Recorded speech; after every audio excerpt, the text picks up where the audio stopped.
ഫലത്തിൽ ജനങ്ങൾ നേരിട്ട് ഇന്നാൾ മുഖ്യമന്ത്രി വേണം എന്ന് തീരുമാനിച്ചുറച്ച ഒരു തെരഞ്ഞെടുപ്പായിരുന്നു 2006 നടന്നത്. അന്ന് ഞങ്ങളൊക്കെ UDF സ്ഥാനാർത്ഥികളായിട്ട് നിന്ന് പരാജയപ്പെട്ടാണ്. എൻ്റെ മുഖ്യ കാരണം PS മതി CM ആയിട്ട് എന്നുള്ളൊരു ചിന്താഗതിയായിട്ട് ജനത്തിന് മൊത്തത്തിലുണ്ട്.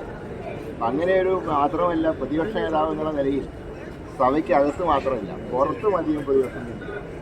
അപ്പോൾ എല്ലാ രംഗങ്ങളിലും തെറ്റുകൾക്കെതിരെ പോരാടാൻ അദ്ദേഹത്തിന് കഴിയും. അതുകൊണ്ടാണ് ഔദ്യോഗിക സ്ഥാനങ്ങളൊന്നും ഇല്ലാത്ത കാലത്ത് പോലും അദ്ദേഹത്തിനെ ജനങ്ങൾ ഇഷ്ടപ്പെടാൻ കാരണം അദ്ദേഹത്തിൻ്റെ ശൈലി. ആ ശൈലിയെ ജനങ്ങൾ ഇഷ്ടപ്പെടും. തീർച്ചയായിട്ടും അദ്ദേഹത്തിൻ്റെ നിര്യാണം പൊതുസമൂഹത്തിന് നഷ്ടം തന്നെയാണ്. പ്രത്യേകിച്ച് ഇന്നത്തെ പല തെറ്റുകളും കാണുമ്പോൾ ഇതൊക്കെ ഒന്ന് VS ഉണ്ടെങ്കിൽ ഇതൊന്നും നടക്കുമായിരുന്നില്ല അതൊരു ഫീലിംഗ് മൊത്തത്തിൽ ജനത്തിൽ. അതുകൊണ്ട് തീർച്ചയായിട്ടും ഈ നിര്യാണം